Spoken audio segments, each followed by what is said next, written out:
Bueno, continuemos chicos, entonces nos quedamos en la segunda parte de la segunda clase, el segundo video, que ahora lo que hice fue juntarlos con la tercera y la cuarta clase. Así ya tenemos todo ordenadito por tema y se les va a hacer más fácil para estudiar y también ustedes pueden hacer lo mismo, para repasar.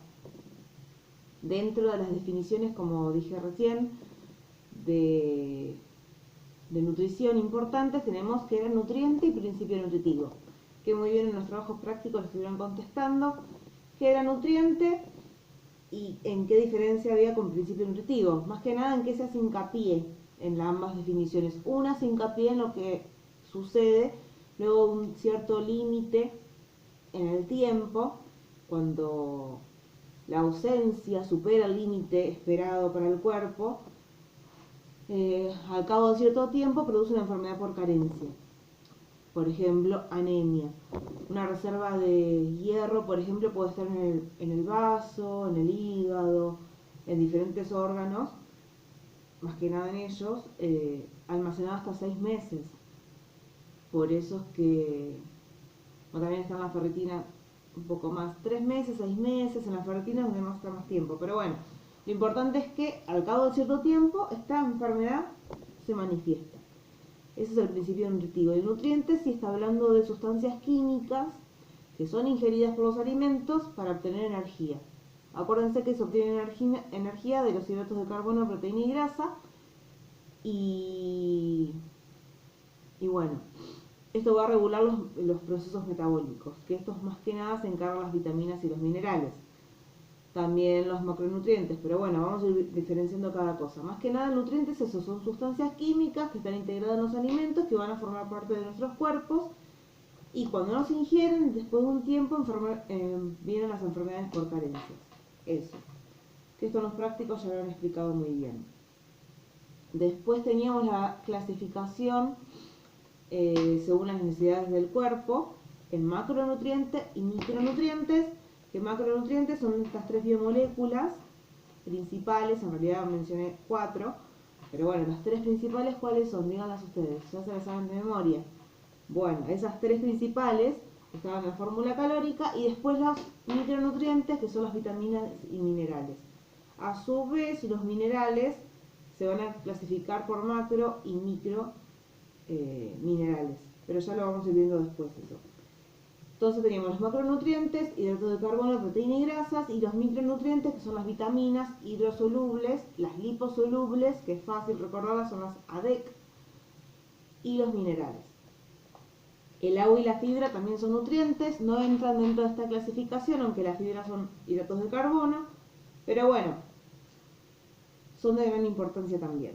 Después teníamos la definición de alimento. ¿Qué es un alimento? Bueno, acá seguimos la definición del Código Alimentario Argentino. Es como el diccionario de muchas cosas de nutrición. Y el Código Alimentario Argentino clasifica alimento como toda sustancia o mezcla de sustancias naturales o sintéticas ingeridas por el hombre que aportan materiales y energía que el cuerpo necesita para los procesos biológicos. Pero también incluye los que no aportan energía, como por ejemplo el té, el café, aportan por ahí otras sustancias, otros nutrientes o no, pero entran dentro de la clasificación de alimentos. Por más que no aporten energía, están. Por ejemplo, el té, el café tienen cafeína, mateína, y siguen siendo clasificados como alimentos. Después, porque van a entrar en alguna reacción química del cuerpo igual. Esa es la clasificación que vamos a utilizar. Después hay otra clasificación que habla de las características psicosensoriales según su valor nutritivo e inocuidad, pero nos quedamos con la definición del Código Alimentario Argentino. Entonces yo les pregunto qué es alimento, digan eso, del Código Alimentario Argentino. Después, a ver, ¿qué otra cosa hemos visto? La definición de producto alimenticio.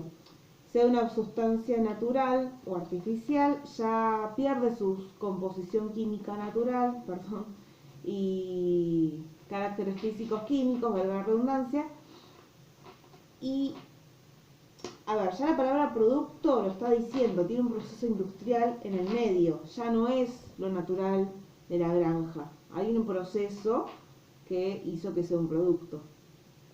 Bueno, en este caso, producto alimenticio. O sea, que por consecuencia de la manipulación industrial ha cambiado sus caracteres fundamentales físicos, su composición química y caracteres físico-químicos. Ya no va a ser la leche igual, va a ser queso. El queso es un producto alimenticio, no está de forma natural en la naturaleza. Después, pero se entiende, es simple. Después hablamos de los alimentos protectores y los alimentos fuentes. El tema de los alimentos fuentes y protectores, bueno, voy primero lo que son los protectores. En los alimentos protectores importa hablar, no cualquier alimento va a ser considerado protector, importa la cantidad y la cantidad, ya sea de proteínas, vitaminas, minerales, que contengan.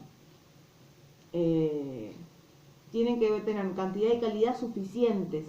¿Por qué? Porque tienen que ayudar al cuerpo a prevenirlo de enfermedades por carencias. O sea que también está incluyendo la definición de fuente, que ahora lo voy a explicar.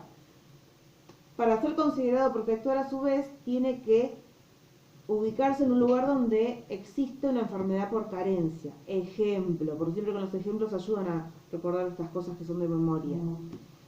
En los polos, o sea, ustedes ven el globo terráqueo, en los polos, por ejemplo en la Antártida, hacia abajo, en el sur de Argentina y demás, no llega bien el sol. Ustedes saben que si todos los días tenemos una exposición solar de media hora, sintetizamos vitamina D. Hay una síntesis que es orgánica del cuerpo solamente por la exposición solar. Estos lugares en los polos terráqueos no llega el sol, entonces se considera que esa zona geográfica es un lugar que necesita vitamina D. Entonces un alimento protector va a ser cualquiera que tenga fortificado vitamina D, por ejemplo el aceite. Y bueno, ¿se acuerdan que las funciones de la vitamina D, igual lo voy a explicar en este video, tiene que ver con el tema de la calcificación? Pero bueno, ayuda a que se pueda absorber bien el calcio, pero bueno, es otro tema. El tema es que el alimento protector tiene que ver el lugar geográfico donde va a ser protector. Después, alimento fuente tiene, o sea, se considera que un alimento fuente cuando es aquel alimento que posee mayor cantidad de un principio nutritivo. Por ejemplo, a ver, la leche, que tiene mayor cantidad de fósforo y de calcio, más que nada de calcio, se considera que es un alimento fuente de calcio, valga la redundancia. Pero bueno, no es cualquier alimento tampoco. Tiene que ser un alimento de consumo habitual. Eso es lo que por eso muchos habían puesto las ostras, la miel. También se puso el ejemplo del perejil. Está bien. ¿Las ostras primero en principal es frecuente en esta población? No. Y ya de por sí el consumo está limitado a lo económico. O sea que tiene que ser de fácil adquisición económica y que sea habitual en esta población. Las ostras son caras, no es un alimento fuente por ese motivo, por más que tenga muchas concentraciones de zinc. Después el perejil, por más que tenga carotenos, vitamina A, ¿cuánto llegamos a consumir de perejil? ¿Va a ser un alimento protector? Y no, por más que lo tenga en altas concentraciones, no es tan frecuente su consumo, o es mínima proporción, entonces no es considerado un alimento fuente. Después, entonces dijimos que tiene que ser de consumo habitual, de fácil adquisición, y el principio nutritivo tiene que estar en cantidades adecuadas, ni más ni menos. Pero bueno, tiene que ver con la cantidad y la calidad también. O sea que lo que es alimento fuente y alimento protector está muy relacionado. Pasa que el alimento protector está hablando también de la localización geográfica. Le puse el ejemplo de esto de los polos en el sur con el tema de la vitamina D. Y el fortificado de vitamina D que puede estar en la leche, en los aceites, de forma natural en los aceites. Después, a ver, ¿qué otra cosa hemos visto? A ver, voy repasando. Bueno, puse unos par de ejemplos de alimentos fuentes. Por ejemplo, tenemos de la vitamina A, que si es de productos cárnicos se llama retinol, que igual esto lo voy a volver a explicar, pero bueno, si es de vegetales, esa vitamina A se llama carotenos. Tenemos varios, por ejemplo, el licopeno en el tomate, en la zanahoria, hay vitamina A. Obviamente que en en las carnes está más protegido, las vitaminas, los minerales y demás, y se absorben mucho mejor. Pero cuando veamos fibras vamos a ver que hay unos compuestos que son fitatos. También están los oxalatos que hacen que algunos compuestos no se absorban bien en el intestino. Pero bueno, estábamos hablando de los alimentos fuentes ahora. Después, a ver. Otra cosa que no los puse en los Power, pero sepan que, por ejemplo, para evitar la anemia, necesitamos vitamina B12, vitamina B9 y también necesitamos hierro. ¿Qué pasa? El hierro es verdad, el hígado, todas las vísceras en general tienen alta cantidad de hierro. Pero por un tema de cargas es más biodisponible la de la carne que la de las vísceras. ¿Por qué? Porque cuando el hierro se almacena, es algo de química, pero va a estar en el estado más 3 férrico. Entonces, el cuerpo, para que pueda pasar por el intestino, cuando yo me como ese hígado, tengo que pasarlo de más 3 a más 2. Ese tema de cargas. ¿Alguien se acuerda de lo de químicas? ¿Se acuerdan que hay iones? Bueno, estos iones pueden estar en estado más 3 y más 2 en el caso del hierro. Tiene que estar en estado más 2. Por ahí, si yo como el hierro con algo ácido, como la vitamina C, que ayuda a que se cambie esa carga, se absorbe mucho mejor. Si no estoy anémica, agarro un clavo, lo chupo o me lo como y ya está. Y no es biodisponible ese clavo, ese hierro del clavo. No me sirve de nada. Como lo ingiero en lo posible, gracias a Dios, lo voy a encontrar en materia fecal. Si no, tengo que ir al médico. Pero bueno, a lo que voy es el tema de la biodisponibilidad. Ese alimento fuente lo tiene que tener biodisponible. Eso también es importante porque puedo tenerlo en alta cantidad, pero si no está biodisponible no lo puedo absorber, pasarlo de la luz hacia la sangre. Entonces no sirve de nada. Pasa lo mismo, se va a ir directo a materia fecal. En cambio la de la carne sí está en estado más 2. Entonces sí se va a poder absorber mejor. Eso también es importante con respecto al alimento fuente. Después, a ver, ¿qué más? Hemos visto... a ver. Después fuimos a las funciones de los nutrientes. Así genérico, vieron que función energética tenemos los hidratos de carbono y las proteínas. Cuando no consumimos hidratos de carbono tenemos a las proteínas. Después de las proteínas tenemos a las grasas. Pero el principal es el hidrato de carbono. Cuando no hay, vamos a las proteínas. Después tenemos las vitaminas y minerales que están más que nada encargados de regular reacciones metabólicas del cuerpo, que ahora cuando vayamos por cada vitamina y cada mineral se van a ir dando cuenta, pero se pueden agrupar también. No hace falta que en el oral me sepan todas las vitaminas, las más importantes, que ahora las vamos a ir viendo, pero sigo. Entonces, bueno, algo que les agregué en la cuarta clase, que el 99% de lo que es compuestos orgánicos en el mundo y demás están compuestos por las moléculas CHOMS, que esto es carbono, hidrógeno, oxígeno, nitrógeno, fósforo y azufre. CHOMS es la regla mnemotécnica. Las biomoléculas, que son estas tres, hidratos de carbono, proteínas grasas y también los ácidos nucleicos, tienen carbono. Son orgánicos por eso, porque tienen carbono. En cambio los otros demás, los otros compuestos no tienen carbono, por eso son inorgánicos. Lo importante de los que son orgánicos es que aportan energía. Los inorgánicos no. Esa es una diferencia que también les quería mencionar. Es algo importante de las biomoléculas.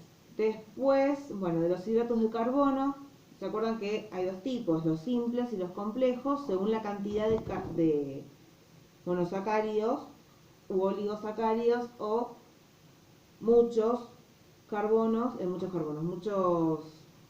monosacáridos juntitos que van a formar los almidones o celulosa.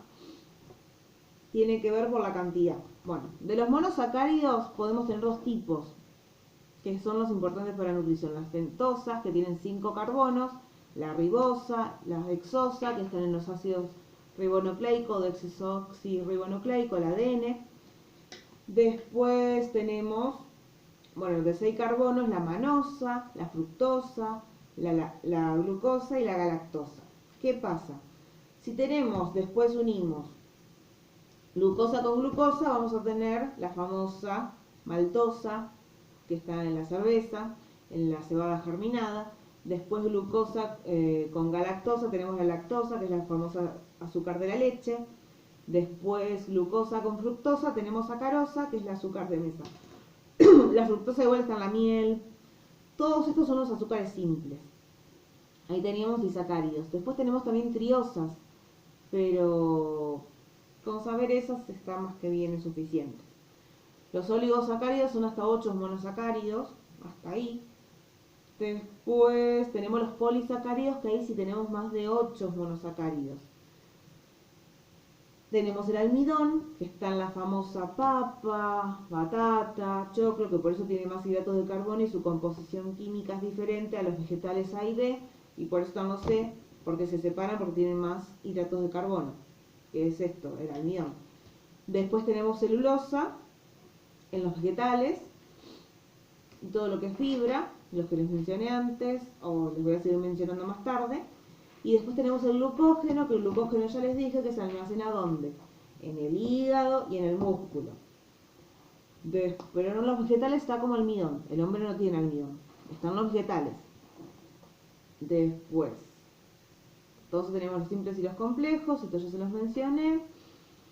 Después, bueno, lamentablemente, lo que se consuma de hidratos de carbono, también de proteínas, que no se libere por materia fecal y orina, ya saben a dónde va a ir. El exceso que no se libera a materia fecal y orina, se va a formar grasa. Así que hay que tener cuidado con eso. A ver. ¿Qué función tienen en el cuerpo los hidratos de carbono? Sepan que de los simples y los complejos hay algo que va a tener una repercusión diferente en el cuerpo. Los simples se metabolizan más, se absorben mucho más rápidos. En cambio los complejos, por este tema de las enzimas que les mencioné antes, las enzimas digestivas, que también en el intestino tenemos enzimas digestivas, por ejemplo la lactasa, que rompe la lactosa, en los del disacárido lo rompe, pero si no tenemos suficiente lactasa, ¿qué pasa? Hay mucha gente que tiene intolerancia a la lactosa porque la lactasa no está bien en el intestino. Se puede estimular, pero bueno, si no está estimulada, la leche y todos los productos con leche que tengan lactosa les va a caer mal. Eso está en la luz del intestino.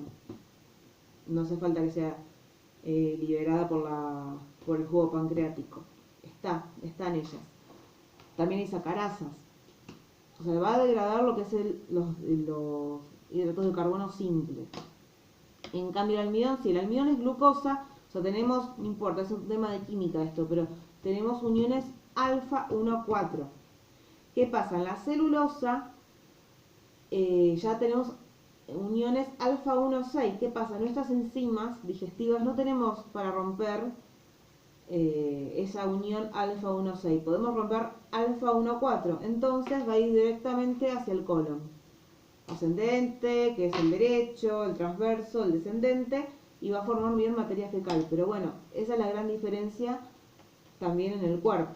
El tema es de los azúcares simples, que van a ir directo a sangre. Estos sí están en sus estructuras elementales, van a ir directo a sangre y van a aumentar algo que se llama índice glucémico. Sobre todo los que han tenido bebés deben saber, en el 6º mes del embarazo se toma esto. Le dan un poquito de un jugo que tiene glucosa y van pinchando a la embarazada por diferentes momentos y hacen una curva. A ver cómo repercute esa glucosa en el cuerpo. En los diabéticos esto está alterado. Tiene problemas la persona para poder entrar la glucosa a la casita que yo les decía que es la célula. Entonces quedan en sangre. Ya sea porque la llave no funciona, que es la insulina, o no tiene llave. Como es lo que le pasa al diabético 1, que no tiene llave, no tiene insulina. El páncreas no funciona, eso se la tiene que inyectar.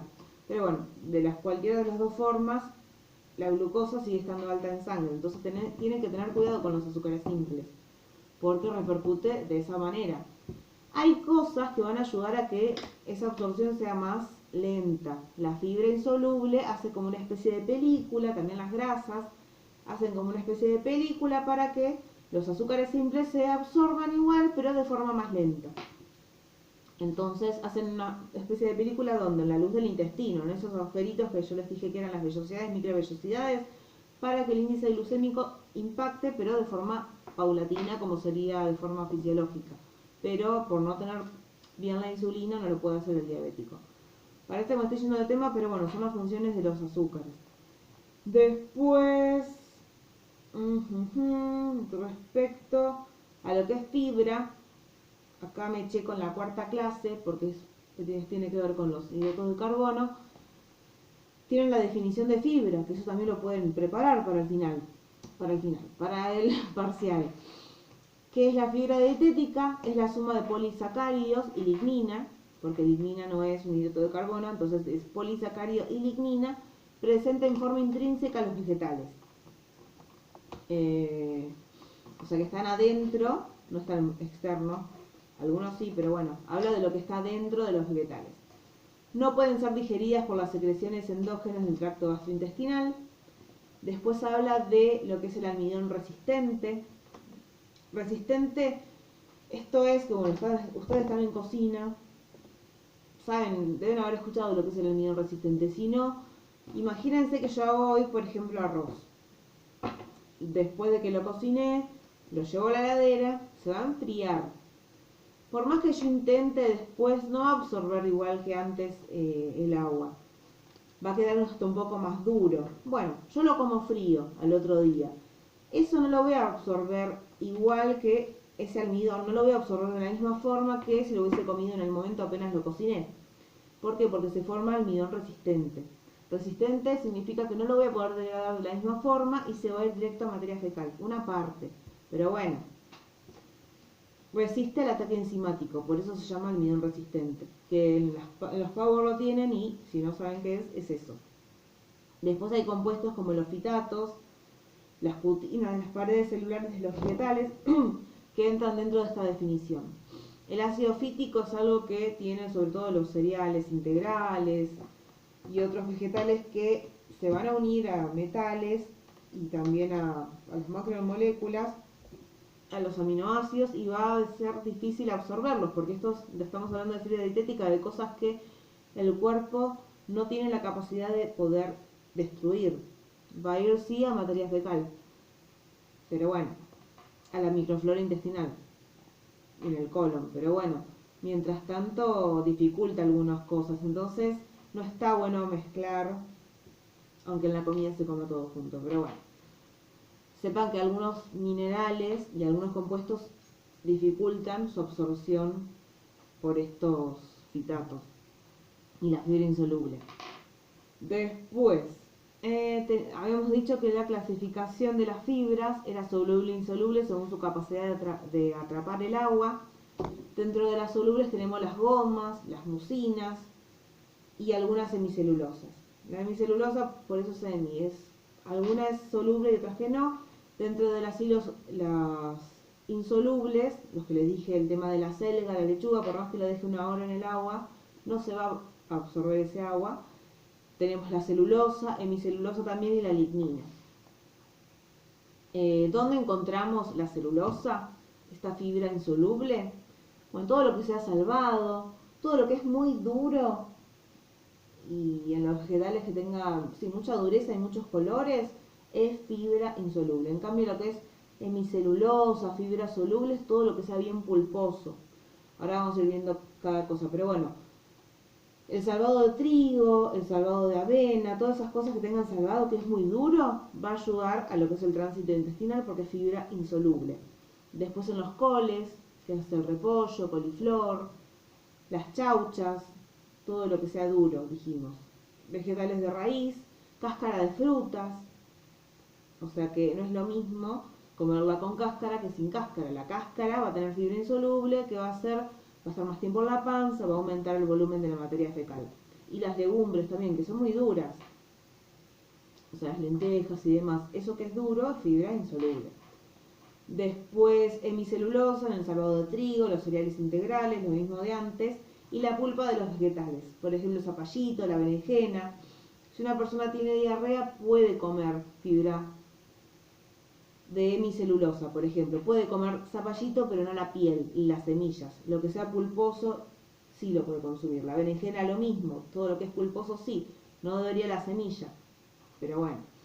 Después todo lo que sea gomas, ya la palabra ya se lo imaginan, la avena cuando se hidrata forma una goma, esa mucina, bueno, el salvado de avena, o sea la avena en sí, las legumbres, algunas y las habas secas forman esa goma cuando se hidratan. Después, fuentes de pectinas tenemos en las manzanas, en los cítricos y en las frutillas. Con las pectinas vamos a hacer más que nada, ¿vieron esas jaleas? Bueno, en algún libro seguramente lo van a leer, pero con las pectinas podemos llegar a hacer mermelada, por ejemplo. Y la lignina de vegetales maduros, de frutas con semillas comestibles. Esas son las fuentes de fibras. ¿Qué van a hacer las fibras en el cuerpo? ¿Por qué son importantes las fibras, estos hidratos de carbono? En el estómago, ¿por qué se le da? A ver, pensémoslo antes de saberlo de memoria. ¿Qué pasa cuando una persona quiere adelgazar y no puede parar de comer?